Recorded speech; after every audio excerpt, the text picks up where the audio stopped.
emergency edition of the Anaheim Calling Podcast. Let the alarm bells ring. Let the alert signals sound. Randy Carlyle has been fired. Randy Carlyle will no longer be coaching the Anaheim Ducks, and general manager Bob Murray will be the interim head coach for the remainder of the season. Didn't think that I would be uttering those words this year, to be quite honest, but I think that enough was enough. The Ducks had lost the requisite number of games, and now Jake is dancing in his room. I've never seen him this happy. Felix. There's a light. There is a light. Yeah. Randy Carlyle is gone. I didn't actually think it would happen. I didn't think it would happen. I didn't think it would happen either. And so let's just jump right into it. There's not really any other news attached to this. Bob Murray had been out on a scouting trip in Europe, and I guess that upon his return, he looked at the standings and said, "Whoa, we're in last place. Maybe I should do something here." Well, here's the thing. I guess Michael Delzato didn't cut it. Well, here's the thing with this firing that I think is so weird. It's not just the vote of confidence, because, I mean, it was kind of put into detail when the vote of confidence came, is that when a vote of confidence happens, the coach is generally fired pretty soon after. But it means that the coach is already in jeopardy. Yeah, or because that the conversation is being had. Yeah, and so basically, but I thought Bob Murray is kind of a little bit of a different personality than other coaches that would have done that and would have said that. Right. And so that's kind of why I thought it was gonna be a bit different. But I mean, there's a couple things. If we want to get into the reasoning behind why this firing happens, I think you don't have to look any further than this road trip, where the Ducks were straight up abysmal. They came off the All-Star break. They they went on the road trip. It was a 5-game road trip against the Jets, against the Maple Leafs, against the Canadiens, against the Senators, and against the Flyers. And basically, as we mentioned on yesterday's podcast, the only game out of that group that they actually looked decent in was the Flyers game. I think that's the only one that you could say, hey, they look decent. And they still lost 6-2. And so over that span, they lost 9-3. They lost 6-1. They lost 4-1. They lost 4-0, and they lost 6-2. The only game that they scored more than 2 goals in was the game that they were down 6. What weren't they down 6-0 against the Jets after the first period? Yes. Yeah. And so that's the only game that they scored more than 2 goals and was a game that they were down 6-0 after the first period. So it was an abysmal stretch. It took the team from being the second or third worst team in the league in terms of goal difference to now being by far and away the worst team in terms of goal difference. I mean, you look at goal difference. The Ducks right now are a -55 in terms of goal difference. There's no other team in the league. The Kings are the next closest team at -33. That's a 20-goal difference between the Ducks and the next closest team, and so right. But this is not new information. No, I mean, but the fact that this road trip was so bad. Well, and that's the thing. I think that's why this firing occurred. It's not because of the losing per se. I mean, obviously, you don't have the firing without the losing, but it's the way in which they were losing, where they did look like a team that had given up, that was just completely disconnected. That, I mean, when you get smoked that many games in a row, when you get blown out that many games in a row, when you start games that many games in a row where you just look completely unprepared or uninterested in playing a competitive game until your back is against the wall and the game's already over, that's, I think, a sign, and to Bob Murray at the very least, that this team had tuned out the coach, or that something needed to change. It's the how, to me, that is the most important thing. Well, it's not because they lost, what was it, 17 in a row at one point this season? No. And the fire, or what was the record? 12. What was the number? 12 in a row. 12. So the point being, they've had massive losing streaks before, but in those streaks, I mean, I remember when we were breaking it down, there were a lot of games in that streak where the games could have gone either way. I mean, they were competitive hockey games. That just completely evaporated on this road trip, and I think that's where you get the firing. Well, I think it's that, and I think here's a little bit of a tinfoil cap look at it, and this was brought up to me by Bonnie, brought up to me by actually Kestrel Scott, and I think Nick Pappas at Ducks Hockey on Twitter also said this, that renewals, season ticket renewals, that information was just sent out in the last week or so. And so I wonder how much of this was essentially people saying they're unhappy with the product, and not necessarily the product, but with the direction, with the fact that Randy's still behind the bench, with all that, and basically saying that I don't want to renew my season tickets until he's gone. Because I know that a couple people I talked to were issuing that sentiment. I mean, Bonnie had said, like, basically told them that I need to take time to think about this with how the product has been. And I'm wondering how many people did that and how much of an impact that had, because that is something the Samuelis would look at, and that's something where you can affect the bottom line if enough people are saying, I don't want to renew my season tickets. Right. And it was just, honestly, it was a move that Bob Murray, I think, for the really for the image of the franchise, to its season ticket holders, to its fans, it just got to a point where he had to fire Randy Carlyle. It just, I mean, as much as I supported the idea of, it doesn't really matter who you bring in, the season's over, I think at a certain point, you have to give the fans something, right? You have to throw them a bone. And this was long overdue. I mean, Randy Carlyle should have been fired months ago. Oh, yeah. And without a doubt. On merit, Randy Carlyle should have been fired maybe even before that. He should have been fired after the playoffs last year. Yeah. And so this is completely overdue. Has he had a tough road, especially this season with injuries? Yes, you could argue that. But when this team has been healthy, it has looked its worst, its most listless, and its most unmotivated. So this is, it's the right call, but how much credit do you give Bob Murray for making maybe the most obvious move in the league right now? Yep. And I think one thing I want to mention before we start moving on to kind of the fallout and everything like that, as we're still talking about Randy, I'm going to show some people some information right here with some heat maps that Ineffective Math put out on Twitter today. And it's basically the heat maps over the 3 years that Carlyle was here to show kind of the impact that he's had over the 3 years, going from a Bruce Boudreau coach team to a Randy Carlyle coach team. And you can see this is the first one. This was his first season with the Ducks. And you can see that blue means there's kind of low shot attempts, red means high. And essentially, the middle of the ice was protected pretty well.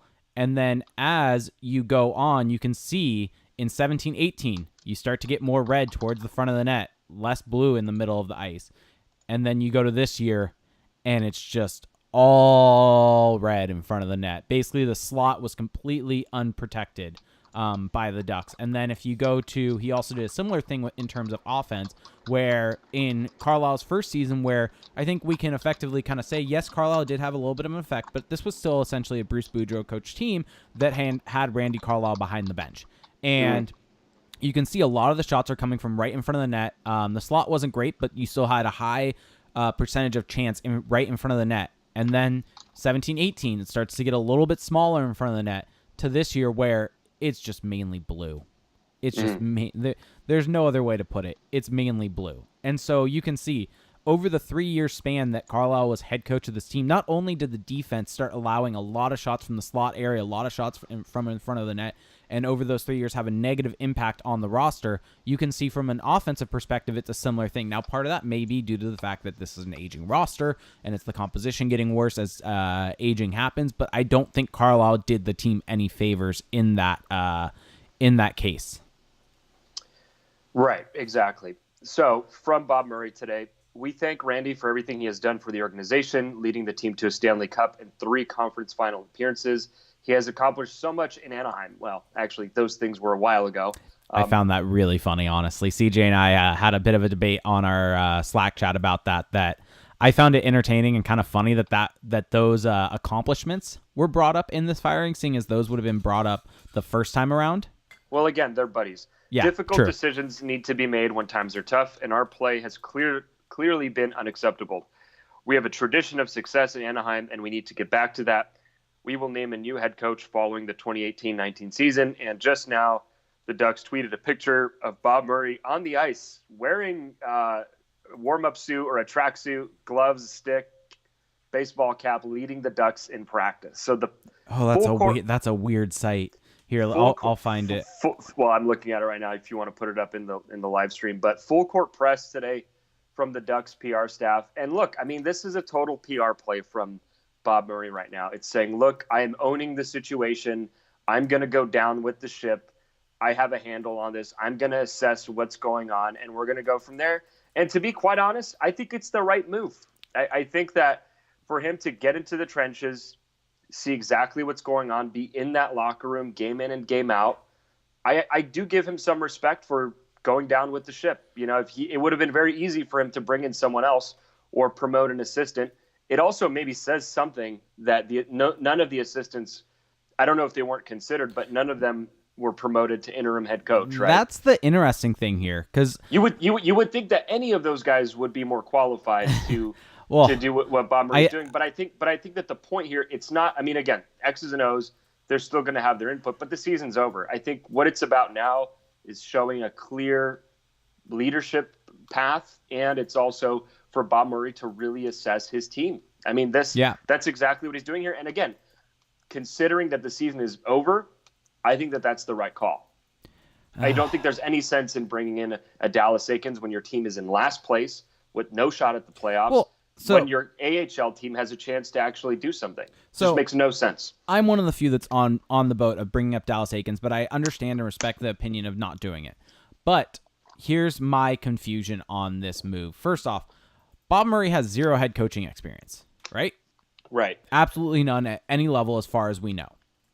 Absolutely none. So, what good is it going to do to have him behind the bench except for maybe watching the team up close and personal? The only thing I can think of is it's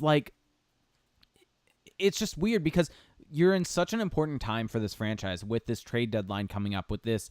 It's an important trade deadline. There's no other way to put it. The Ducks are going to need to move guys out. There can be a lot of moving parts, and I want Bob Murray to be fully focused on that.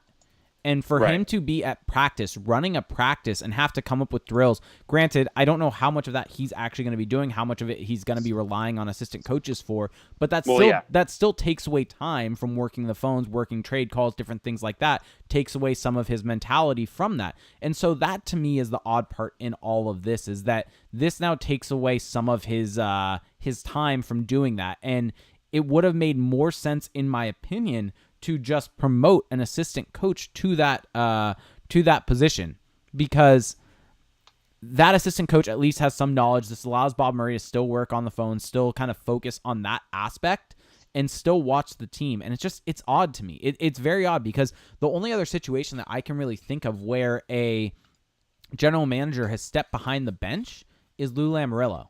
I don't know. Right. I feel like there may have been... Bob Gainey did it with the Canadians as well. Okay. I feel like there was one recently also that happened, but I can't think of it off the top of my head, to be honest. Right. But I don't think those two are mutually exclusive, though. I mean, the coaching staff still does most of the work. You still have your video coach. You still have the assistants who know the lines, know the drills in practice, and you still have your assistant GMs who do all the contract work, all of the cap work, right? I mean, I don't think it's going to prevent him, from making any trades or anything like that. And if nothing else, he'll be even closer to the team and be able to assess it. Now, you don't have to be in there to see what's going on and what's going wrong. But I don't know if that's necessarily gonna hurt this trade deadline. I don't know. I mean, it's pretty much throwing in the white flag, though, that we're throwing in the towel. Sorry, that this season is over, because you don't make yourself the head coach with no head coaching experience if you don't think that there's a chance to make the playoffs. I'm spacing on his name, but CJ brought it up. It was the Panthers that did it when they had relieved Dale Talon from being the head coach, or from being the general manager, and brought in, I can't remember his name for the life of me, but that person ended up firing I can't think of his name either, the Vegas head coach. Gerard Gallant. He fired Gerard Gallant and took over head coaching duties, and so that's the last time it happened. All right, it's a thing. It happens. It's odd. I think it's odd for a lot of reasons. I'll lay out kind of the different possibilities that I've seen thrown around from a couple different people, including my own personal opinion. What makes me nervous is this is a move that's made. Tom Rowe was the Panthers guy. There we go. Thank you, Steven, in NHL. So, a couple things that could be going on, and this is all just kind of me throwing a lot of stuff at the wall, and one of them has to probably stick. You have the possibility that Bob Murray thinks this team can still make the playoffs, and that's why he's now the head coach, because he thinks he can get more out of the team. And this is not a move that would be made if the team was on the tank bandwagon, because now his own personal kind of he's now attached to it even more than just being the general manager. He's also the head coach of this team, and I think now there's even more of kind of his reputation on the line. I think another thing that could be happening is, like I said, with the season ticket holders and that renewal type situation, is essentially ownership said, you've put the team into this mess, because it was reported that they were not pro bringing back Randy Carlyle. Bob Murray had to convince them, so now they're forcing Bob Murray to take over that role and try to get the team out of the mess and put him in behind the bench, and it's almost like you've put yourself in the situation. And I think one interesting side effect of this is now Bob Murray's going to have to speak to the media more. I mean, he now actually, I think, in post-game scrums and that type of stuff, I think that's required from the head coach of the team. And so this is now going to be interesting that's going to be happening a bit more now. And it could be also that he just wants a better look at the team. Right. I mean, I think he wants to also control the message. I mean, I think True. Being the one at in front of the mic, game in and game out after practices and morning skates, I think part of it is just really controlling the message here, saving face, and getting out of the season at this point just in a position where he knows exactly where to go with this team. I mean, that's – and, obviously we talk about him being unqualified to be a head coach, and, I mean, he's never done it, so I don't think he's necessarily qualified like even any of the assistant coaches are, but the guy did play in the NHL. I mean, he can run a practice. He's been probably through millions of practices in his life. True.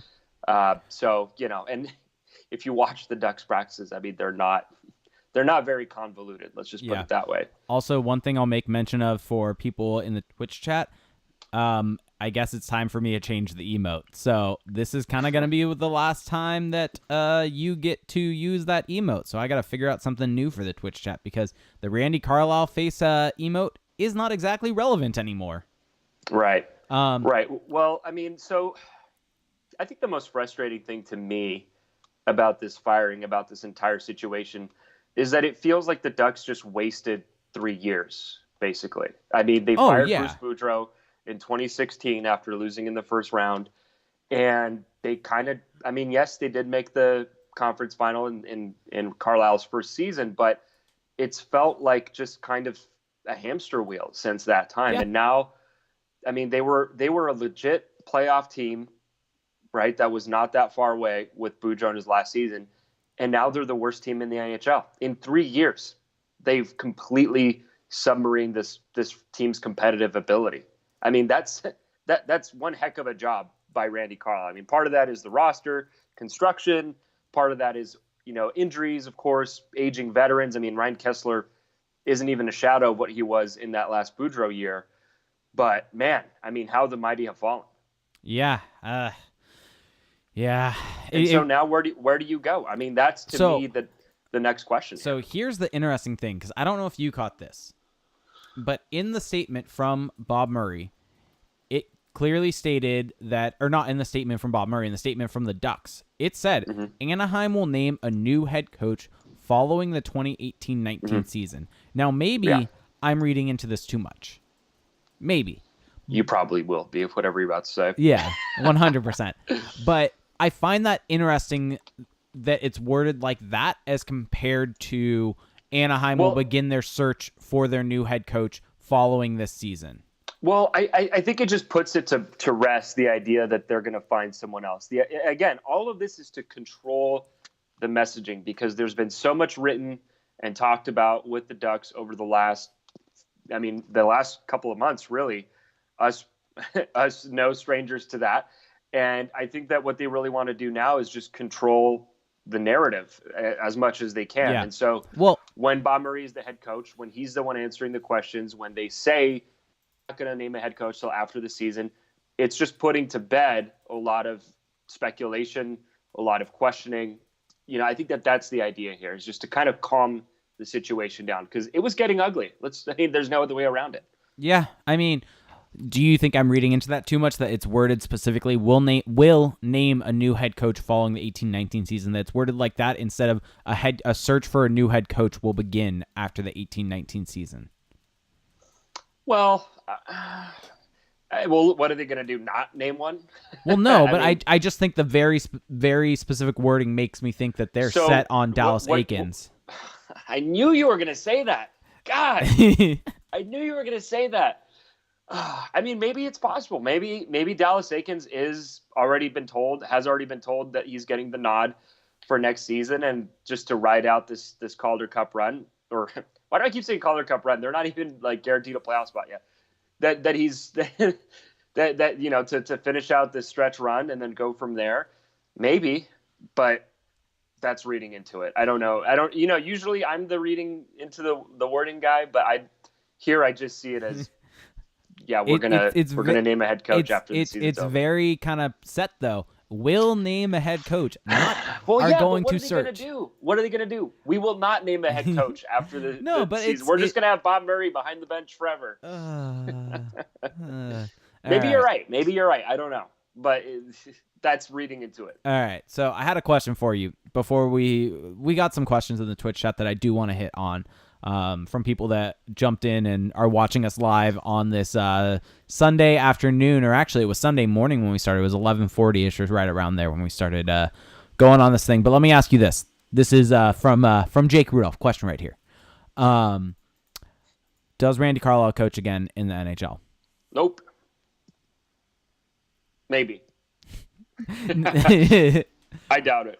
He has a job now with the Ducks. So I could see. Well, that's the actual question. That's kind of what I've been speculating on this whole time. The reason why he wasn't getting fired was, if he's fired, then he can't. That eliminates that opportunity to go to the front office because his contract has been terminated. So I'm wondering if that stops his ability to go to the front office. But the other thing I'm wondering is, what if the Oilers hire him? Why would they do that? That's such an Oilers hiring, though. That's such an Oilers hiring. Dude, no. It 100% is. Look, here's the deal. When it comes to the head coaching kind of mill, you could say, it is true that coaches, pretty much, if you are in the circle, you never come out.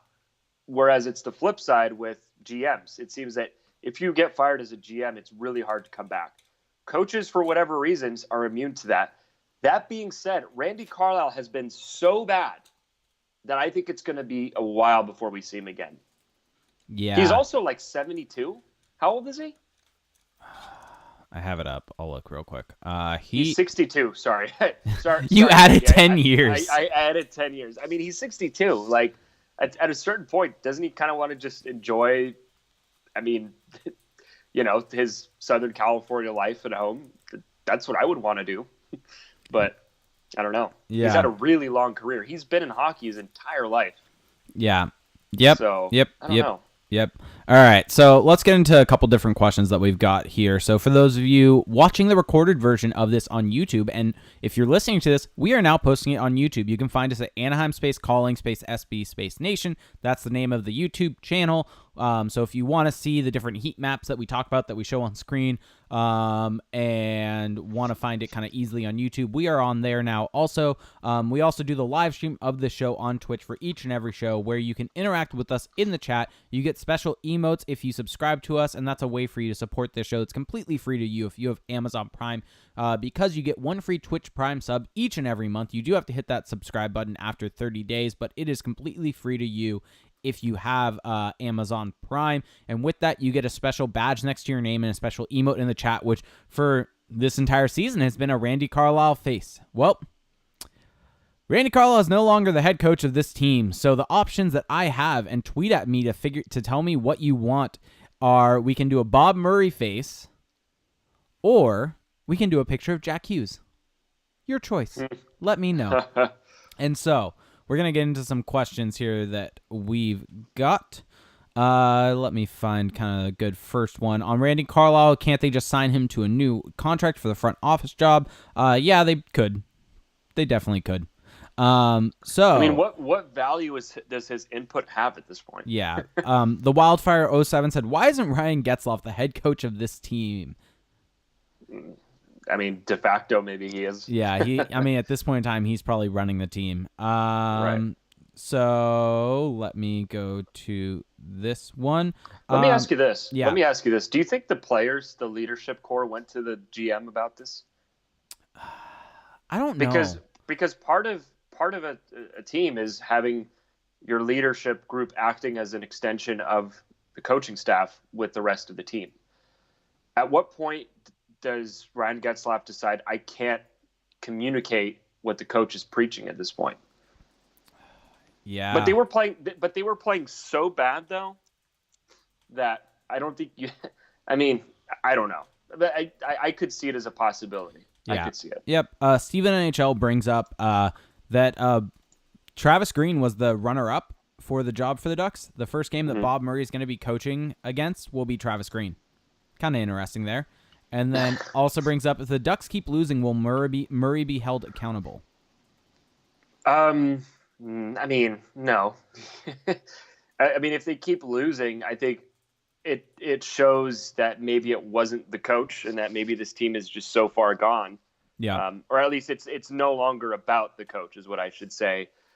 I don't know. I mean, does your opinion of Bob Murray change depending on how the rest of the season goes with the on-ice product? I mean, because it's like, what is it worth to evaluate a general manager's head coaching ability? Yeah. Yeah, I think that's kind of the point. And that was something I was going to make. Is the interesting thing is the other times that, or the other notable times that a general manager has taken over the coaching duties is when you have like the Devils, where he was fired, or they fired their head coach and Lou Lamoriello took over, and it was going into the playoffs. And they ended up, I think, winning the cup. So it's just completely different scenario. Well, so it's weird. Yeah, that's weird. Yeah. That's so, completely different. STFU Shane asked, question, does anything actually change in game? It'll be interesting. I don't know. It'll be interesting to see if maybe Bob Murray had some views on this roster that weren't being relayed through Randy Carlyle. I don't know. It's going to be. That's an interesting question. It's going to be interesting because Bob Murray had a specific way he wanted the team to play this year, right? Mm-hmm. He had a specific idea for the team going into the year, and Randy Carlyle wasn't able to execute that. He wasn't. I think that there's no way around it. Oh, really? He wasn't. He wasn't. I think that's not going out too far on a limb right there to say Randy Carlyle was not able to execute the plan that Bob Murray wanted. I'm curious if Bob Murray is going to try to implement that, and if he thinks he knows a better way to do it. So, we'll see. Let's hit this question from Bob Shock. He said, question, can we really judge anyone's play considering how bad Randy Carlyle's system was? Isn't this a big reset for everyone? Well, I think that's the point, right? Is to kind of turn the page over and now see, all right, will that affect the performance of the team? I think that, we talked about it's difficult for guys to perform when they're looking over their shoulder. I mean, when your boss, the one who signs your contract, is now the guy behind the bench, I don't know if that necessarily makes it any better or less tense in that locker room. Yeah. Yeah, I feel bad, honestly, for Perry. I feel like Perry's been the guy that's been Bob Murray's whipping boy for the past couple seasons. Right. I feel like that's going to get even worse now. Well, I mean, I don't think... Or maybe it's better. I don't think he reasonably can do that, though, because Corey Perry hasn't played this year. I mean, he's just came back. True. That's a good point. Lewis X209 asked question, what is the one thing you want to see the Ducks address in the offseason? Do you really want to know? Young scoring talent. Let's go there. They just need talent, period. They just need talent. They need to bring in younger pieces. They need to move out some older, no longer functional pieces of this roster and just kind of hit the reset button a little bit, embark on this retool that they're about to be on. I mean, they are most likely going to have a top 10 pick at worst. And I mean, you bring in a blue chipper, you try to accumulate maybe another first, maybe even 2 firsts in this season's draft, and you just hoard young assets and go from there. Yeah. I mean, I think that that's what they need to do right now. Yes, they do have a wave of youth down in San Diego. We don't know yet if any of those guys will pan out. I mean, certainly they see a guy like Troy Terry seems to be on the right track, but you can't bank on that. And I think that part of this season, I think that they were banking on that a little bit. I think that they were expecting one of those guys to make the jump and to aid this team in playing that speedy style, and none of them were able to do it. And so now it remains to be seen what will happen to that wave. And I mean, you're going to see another wave of young guys come in this summer. And I think that will help this team take some pressure off of the Terrys, the Comtois, because you're going to have bigger names that are going to come in.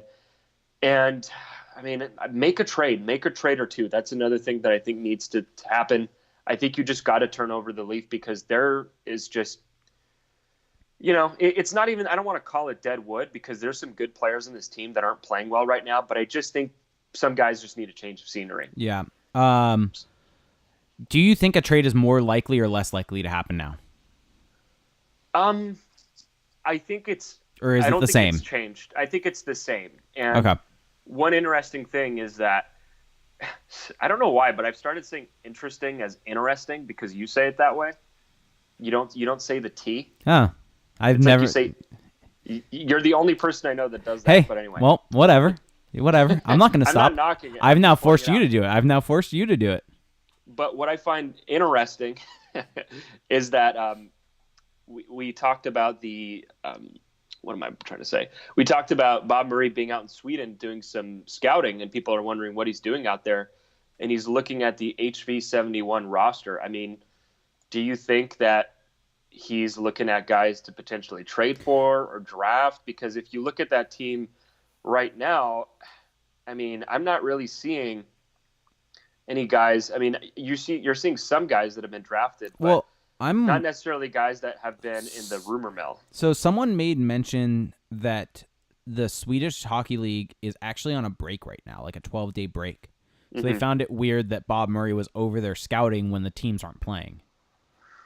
Right. So right. That is a little weird. That's really weird. So, yeah. The only guy I could see that he'd be scouting would be David Gustafsson, because he's a 2000 birth year.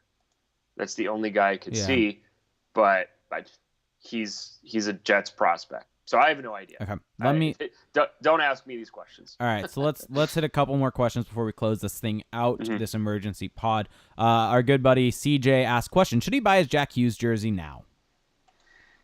I mean, it's still less likely than likely that they get Jack Hughes in the draft. It's getting closer and closer, though. It is, but I mean, the way the draft odds are structured, it's no sure thing. I would say that the best bet would be to buy the top 3 prospects in the draft's jerseys. So go get a Pokolson, get a Kakko, and get a Hughes, and just hope you get one of them. All right, our good buddy Ken, who's the biggest Silverberg lover in the world, said, question: if we're lucky enough to get Jack Hughes or Kakko, do we get a head coach that will actually play them from day one? Yes. I mean, that's the point. Yes. Right? I mean, you need to have a coach that's young player friendly. Hence, Dallas Eakins. Mm-hmm. What happens if they don't hire Dallas Eakins? Oh, the only coach out there that I'd really kind of be happy with, that a name in terms of a name that I've heard, would be Sheldon Keefe. Right. So another AHL coach. Yeah, and you look at where this team is going, what they're kind of trending to, bringing in a guy like a Joel Quenneville, for as great as Quenneville is. Right. He's a closer. He's a closer. He's not the guy you bring in to build up these kids. You want a younger guy that has these kind of new mentality, especially with the modern day game, with the way it's been trending, with the way it's going with these kids. You want someone that can have the kids playing that way, that is going to build them up. You look at the quotes from Troy Terry and Dallas Eakins about kind of building him up. That's exactly what you need. Right? Right.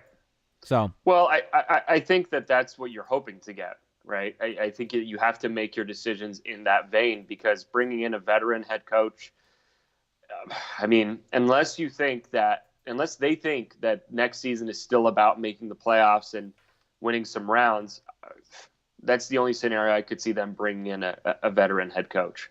Yep. All right. So I think it's time to wrap this thing up. We've kind of hit a lot of different questions. This was a unplanned podcast. This was not planned at all. Apologies if we were not in our regular form. But we try to crank one out because this is pretty big news. Although it's funny because when it happened, I didn't feel anything. It just felt like, oh, okay. Oh, I was shocked. Really? I didn't. It didn't feel that shocking to me. It was like, well, yeah. It was shocking. It was 100% shocking. Yeah. I mean, fair enough. Okay. So as per usual, we're going to plug some stuff here. Make sure to check out our Patreon page, patreon.com/acpod. We have been cranking out 2 bonus episodes every month. You can get those for $5 a month. We have now blown through our $200 a month goal in monthly pledges. So we will be having a watch party. If you are currently a patron or you become one, go to our page and you can vote on the date for when that party will be. Make sure to check that out. I'm going to close off voting next weekend, and then we'll actually start getting the wheels rolling on getting a place booked for that game, or if it's the draft lottery. We got to wait actually for the draft lottery for them to announce when it will be. But go ahead and vote so we can get the wheels spinning on exactly when it's going to be. El Miko asks, is anyone going to the game this weekend or on Wednesday? I will actually be there, so hit me up if you are going. Right. Sorry, I was just reading through the chat. Yes, you're welcome, folks, about getting into emergency duty today. But we had to. I mean, this is pretty big news. Mm-hmm. So, yes. And as far as other ways that you can support the show, make sure to check us out on social media. I'm at Felix_Sicard on Twitter. Jake is on Twitter as well, at ReindeerGames91. AnaheimCalling.com, at AnaheimCalling on Twitter. AnaheimCalling.com has lots of content up on the Randy Carlyle firing. You have CJ's article breaking the news. You have George's article up right now, and I think there's going to be a couple different articles going up today all about Randy Carlyle being fired, Bob Murray taking over, that different type of stuff, so go check it out. Yes, and of course, if you've been enjoying the show, make sure to subscribe on Apple Podcasts, leave a rating and a review if you've been enjoying it as well. We really do appreciate those. Helps spread and just basically help grow the show. And of course, if you do leave a review, we will read it live on the podcast. So that's going to do it for us today, guys. Thanks for tuning in. Make sure to check out the YouTube channel. Also, if you're listening to the recorded version of that, if you want to see all the different stuff that we put on, see kind of the more visual element that we do. And we will talk to you Wednesday. See you guys. Bye.